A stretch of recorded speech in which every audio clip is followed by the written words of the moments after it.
front page web writing, and we've just been having a really little bit of a pre-chat and a giggle. We're having lots of fun already, and you guys weren't even here, so this is going to be a good chat today. So welcome to the Bahari Bay chat room. Thank you very much. It's a pleasure to be here. It's good. Janet was my very first customer to buy the rejuvenating, didn't you? The rejuvenating crystal smelling salts. So that was at the Australian Women's Network Redlands meeting group that we have once a month down there. So that was lots of fun. So now I've met a new person who's a wonderful businesswoman. And tell me what you do. What is it that you do? Well, my business is front page web writing, and I'm a copywriter, but my specialty is helping people get their businesses on the front page of Google search results. So hence the name front page web writing. And that's really important. So when I go into Google and I tap up sort of like Thai food or something like that, the thing that pops up first, that's what you're getting people to do. Often you see Google ads, so that's something separate, and it'll say a little ad at the top. Yeah. But then the organic listings come underneath, and that's what I can help with. Oh, so that's really important. It is. For everyone. You want that. That's like getting that AA. Remember in the old... Yes, everyone called their business AAA couriers or whatever. Yeah, so you were up the very top. You were the first one. Yes, that's right. Yeah. Yes, and the funny thing is a lot of people don't realise just how important it is. They think, oh, I've got a lovely website and it's fabulous and fantastic and love it. And then they go, nobody's coming to it. There's no traffic, nobody's finding it. And that's where I can help. Wow. So take me through that process. What do you do with your customers? There's a lot. It starts off when somebody's first interested. I usually start by doing an audit, an SEO audit of their website, and that just tells me a bit of information about how they're performing in the search engines currently.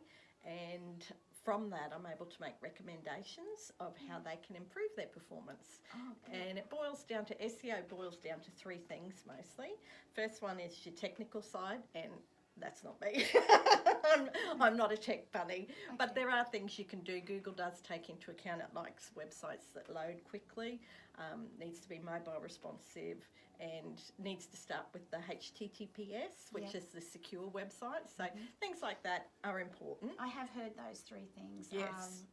They're very important, but not my specialty. But the other two pillars of SEO are on-site. You need to know what keywords your customers are looking for so that you can target them. And the dream keyword is one that nobody else is targeting, so you can get in there and get on top for it. And you have to write your text to suit. So all the copy on your website does double duty, really. So it's not just talking to your customers, you're telling Google what you're all about so that they put you up high for your chosen keywords. That's the second pillar. Third pillar is you need to show Google that people like you and that your website has authority. And the way you do that is you get other sites to link back to yours. So you go chasing backlinks. And that sounds like hard work because it is. But that's where I can help, and I offer packages to businesses that are just starting out, and also some businesses that have been around for a while and they're like, nobody can find me, and I'm like, don't worry, I can help. Well, one must be really rewarding that someone can come to you. So like if I came to you, I'm like, I want to be on the top.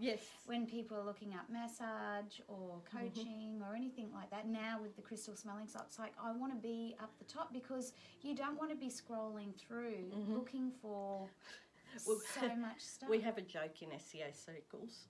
Where do you hide a dead body? What's the best place to hide a dead body?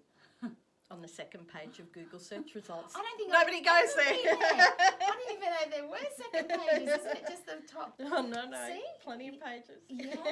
Oh, wow. That's fantastic. Yes. And you won the Redlands Women's Business Award for 2016. I sure Congratulations. did. Thank you very much. That's brilliant. That was a very exciting time in my business because I'd gone from feeling really low. I had a redundancy in 2012. Right. And then I turned around and won the Redland Women in Business Award in 2016. Wow. So in 4 years you turned the whole thing around. I did. It's quite funny, really. There's a bit of a story to it. Well, tell us. We love that. The story is I did a certificate. I knew nothing about running a business. I knew about SEO, I knew about copywriting, but I knew nothing about running a business. So I did a Cert 4 in small business management with TAFE, and our instructor said that it was a really good idea to go for awards and things because that helped build recognition and authority in your business and your credibility. So she talked me into going for this award. And I have to say, I actually struggled because it's the Redland Woman in Business Award. And I was like, isn't that a bit sexist? And the criteria, this is what most people don't know, the criteria for the judging. Yes, you put in an entry form and I became a finalist based on that.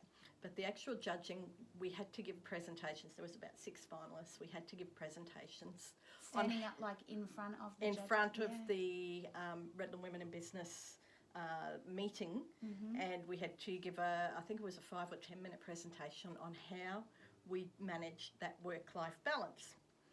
And I really... See, that's what we talk about here. It is, but I really struggled with that as a bit of a feminist because can you imagine them saying to a man, you get up and you talk about your work-life balance? I mean, it just wouldn't happen, would it? No. And there was no Redland Man in Business Award. So on one level, I'm like... But then on the other level, I'm like, I might actually, that's something I could actually have a chance of winning. Yeah, and lo and behold, I did. Yeah, congratulations. And since then, it's brought clients, it's brought that credibility. So I'm not saying, I'm not sending it back, that's for sure. No. You know, as a feminist, like, and I don't sit on either side. Like, I sort of, no, I'm grey. Sort of thing. I take my hat off to all the women that were out there that got us voting. Absolutely. That, you know, I have a client that talks about that sort of thing all the time, and she's educated me on so many things about how far women have come from the 50s and the 60s, even the 70s, where we were classified as cheap labour. Yes. And things like, even though we could do a job, it was a cheap labour. So they were putting things in place like the unions and things that they weren't bringing in women to take men's jobs because we were a cheaper option. Yes. Things like that. We take it for granted. But we do have, like, men have a role. Yes. And we have a role. We aren't equal yet. No, definitely not. What you do as a woman in business, your family, your relationships, everything, it is a juggle, and I think, why not celebrate it? Why not bring recognition to women that do it well and help other women? I think that's the thing about it. It's not I don't know, like, I get it. I get what you mean about that struggle. Yes. But you're actually helping other people as well. Well, that's it. And that's what it's all about, isn't it? That's my foundation. My whole business is built on helping other people and helping other businesses to succeed. Yeah, exactly. Well, you do. Yeah. You get them up the top. Exactly. And I love that.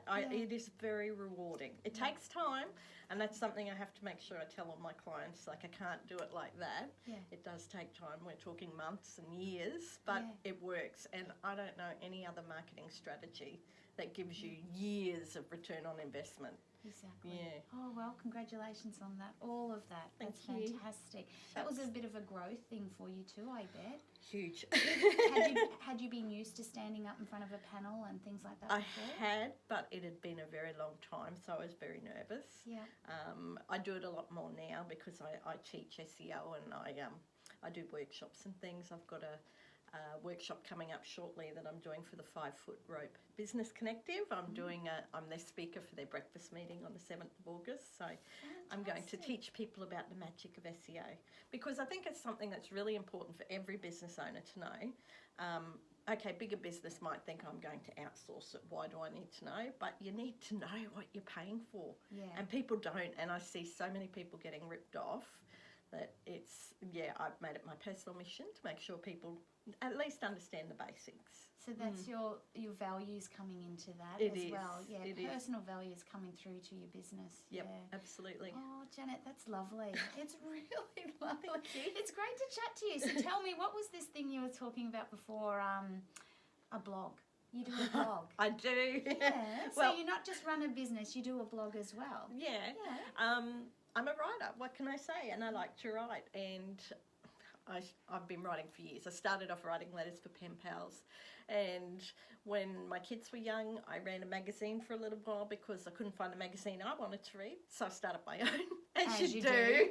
As you do. As a busy mother, I'll just start my own. Of course. Yeah, why not? And along the way, I started freelancing for magazines. Anyway, then somebody came to me in 2007, I think it was, and said they had a blog, and I had no idea what they were talking about.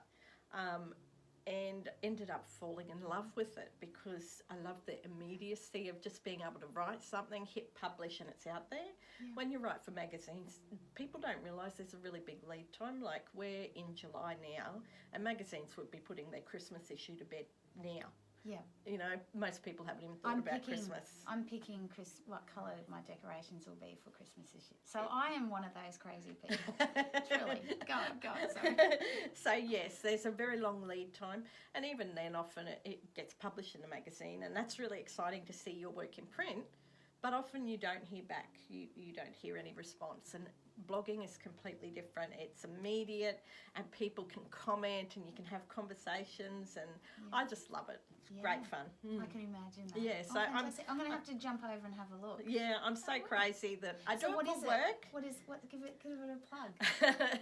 I do it for work and I do it for pleasure. So my blog's called Middle Aged Mama, and it's about learning to fashion a new life now that my 2 kids are grown up and don't need me anymore, because for years, I was a pretty traditional kid in that I just wanted to grow up, get married and have kids, and I did that, and it was wonderful.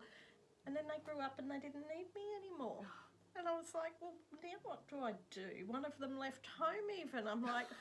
as they sort of should. And it was all around the time I was I've made got friends redundant. who are wanting their kids to move out. Don't worry, I've still got one at home.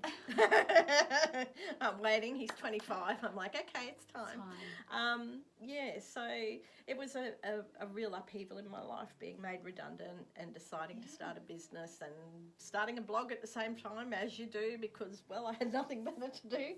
And so that's been going for, that was 2013. So been going a while now, and I'm still hanging out there and having a good time. I love a person that just gets out and does things. Yeah, I'm kind of crazy like that. I know some people are like, oh, here goes Janet with one of her ideas again. But you get out there and you do it. Yep. And you succeed at it. And I have a lot of fun. Yeah, exactly. And you meet lots of new people as well. Yeah, life's never dull. No.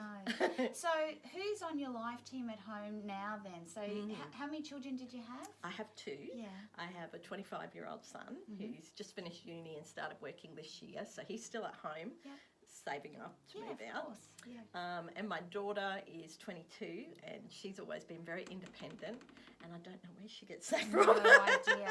No idea where that strong role model comes from. Yeah. So pretty much the second she turned 18, she moved out of home, and she's done really well for herself. So and I've got my husband. We've been married 30 years in May. Congratulations. Thank you. And he's a darling, and he's been my rock and my support, and he's awesome. Doesn't always get the business side of things, but that's okay. I'm educating him. As you do. That's brilliant. It's always, everybody needs that support, don't they? Everyone needs that other people in their life that helps you get through it all. My husband's like that. He's great. He doesn't sort of get a lot of it, but he's always there just supporting. Yes, exactly. And he's awesome. The only struggle we have is I think he finds it hard that I work from home. So for me, my commute is literally walking to the next room, and he has to drive an hour to work each way. And I think he struggles with that. And I also know... Because he's jealous? Yeah. And also he knows, he can see I love what I do, and he doesn't, his job is a job, and he's not that passionate about it. And so, I think he struggles with that a little bit. Okay. Men have... been put into sort of pigeonhole sort of thing. What else do you guys do in your life? What other sort of fun things do you do other than the work thing? Well, my husband and I just bought a motorhome, which wow. makes us feel the very... grey Nomads. Yeah, I know, I'm not grey yet. Not yet. So we've just bought a motorhome, and we went on our very first trip on the weekend because it was also my husband's birthday, and it was our shakedown run, and we realised there's a few things that need fixing, but It was wonderful because we went and toured around Lake Wivenhoe Dam. I've lived in Brisbane all my life, and I have never, ever been out that way before. Okay. So that was nice. The other thing I loved about it is my husband's the sort, he doesn't relax when we're at home. There's always something that needs to be done. And when we go away, he does. He relaxes, and he pays attention to me. Oh, nice. I get all his attention. So I really like it. So I'm so happy we bought it. Oh. At first I was like, what do we want a motorhome for? That makes me feel really old. Because it does have that great, instantly I'm grey nomads. Because it's true. Yeah. But we've always been attracted to that when our kids were little. It's a great thing to get out and do. It is. And you just pull over when you need a cup of tea or a break. We love that. Yeah. And we actually bought a caravan going back a few years now, 2001. And took our kids out of school and travelled Australia for 6 months. Oh, wow. Rented out our house and off we went. And it was the most magical experience ever. So you got a little bit of experience of the camping and the pulling over. Yep. Just and the kids would have had a great they loved so much it. from that. Yep. It was the best thing ever. Look, any family that's thinking of doing it, I say just go for it. Yep. You will never regret it. Oh, fantastic. And they might have fallen a bit behind in their schoolwork. We weren't that great about keeping up with it, but life experience. they slotted back in, and that's it, the life experience they got out of it. Exactly. Oh, good on them. Good on you guys. That's brilliant. Not a lot of people do that anymore. No. It's so controlled, isn't it? Yeah. And it is, but it is difficult to do. It's great that you're able to. Talk about putting you out of your comfort zone. Like when my husband first came to me and said, let's go travel, I'm like, let's not. But we did it, and I'm so glad we did. So fantastic. Oh, wonderful, wonderful. See, we're just going to chat all day. We could totally chat all day. Oh, that's great. So, if you were able to speak to somebody, this is my sort of big thing, which is why I'm doing this. You asked me why I was doing it, and it's to sort of reach out to women that are out there in business doing things on their own, like me sitting in my studio, me at my desk with my cat. Exactly. That we're all out there. We're all trying hard, to be successful in our own individual way. Success means something different to everybody. So, if you were just able to talk to somebody out there and get something across to them, what would that be? What would you say to them? Oh, gosh. I have a couple of mottos in life that I live by. There you go. One of them, when hard times come, and they do, in business, in family, things go wrong, it's this too shall pass. And so when they come and you're like, oh, I can't stand it, this too shall pass. And it helps you take a deep breath and just... And my other motto is, the best is yet to come. I'm an optimist, can you tell? And just a little bit. Yeah, so I'm like... life's good, but it's only going to get better. And that's what I love about it. Okay, you have your ups and your downs, but even when you have your downs, when you're at rock bottom, the only place to go is up. Yeah. I love that. Yeah. And the journey that took you into those places, those sort of hard places when it is tough, it's teaching you lots of things. You don't actually stay there all the time, do you? No. Yep. And that's what gives us empathy and understanding and helps us to relate to other people too, I think. Yeah. So. Exactly. And I think women in business, they bring all of that to it as well. There is that personal side to things. Yes, we can, crack that whip and be tough. Yes. But there's also empathy involved in all of that. Yes. I think you have to. You have to be able to connect with people. Yep. And the other thing, I think it's more of a womanly thing, if I'm allowed to say that, is I think a lot of the women I've met, we get the concept of collaboration, not competition. Yeah. I mean, not everyone gets it, but I do find it tends to be more of a feminine characteristic. Yeah. And I love that because the more we boost each other, the more we're boosting ourselves. If one succeeds, we all succeed. Yeah. And that's true with SEO. People say to me, why do you give businesses backlinks from your website? Well, if their website increases in credibility and looks good in Google, that makes my website look good. So we all work together like that. Yeah, see? We're stronger together. Yeah. It's I don't know who said it, but it was about not pushing up against things all the time. Like if you're getting pulled into things, so like we're pulling in other people into our lives, and we're, like you're saying, we're all collaborating together. it's not hard. No. You actually get on a wave because you're all on it together. It's great, I isn't agree. it? Even as a business owner, like, because my strength is copywriting and SEO, I have a lot of clients come to me and looking for related things, you know, someone to help them with a website or a graphic design or social media marketing, and they're not things I can do them, but they're not my specialty, so I choose not to. And I've been developing networks now where I know other people in business that I can refer them to. Fantastic. And they refer their clients back to me. So, yeah. Brilliant. It all works out beautifully. It does. It does. Now, I haven't actually asked you this, but if people put some questions up on, because at the bottom you can like things on YouTube and things, and I know that if people wanted to ask you some questions, would you be happy to answer those? Yeah, More than happy. All right then, so that's what I'll do as well. I don't know how to do that. I'll figure it out. But if you wanted to ask Janet specific questions about the whole web thing and anything else that she's spoken about today, you'll do it. Yeah, fantastic. So we can do that. Yeah, actually, a quick plug. Yeah. I've started a group on Facebook lately. Oh, have you? Only recently, and it's called Link Building for Aussie Small Businesses. Okay. And I've got about 30 members so far, and the whole idea is we're all small business owners and we can't necessarily afford to outsource to an SEO, so we might be trying to boost our website's authority ourselves. And we're working together and swapping links and boosting each other and giving each other shout outs on social media. So if anyone's interested, pop over to my Facebook page, Front Page Web Writing, and you'll find a link. Brilliant. And I'll get it written in down the bottom of this Sounds as wonderful. well. All right, so it's all there. Yeah. Thank you so much. So You're welcome. that's our conversation today. Thank you for joining us. Bye. Bye, everyone. That's it. Oh, we did it. That's so nice. See, and that's what we do.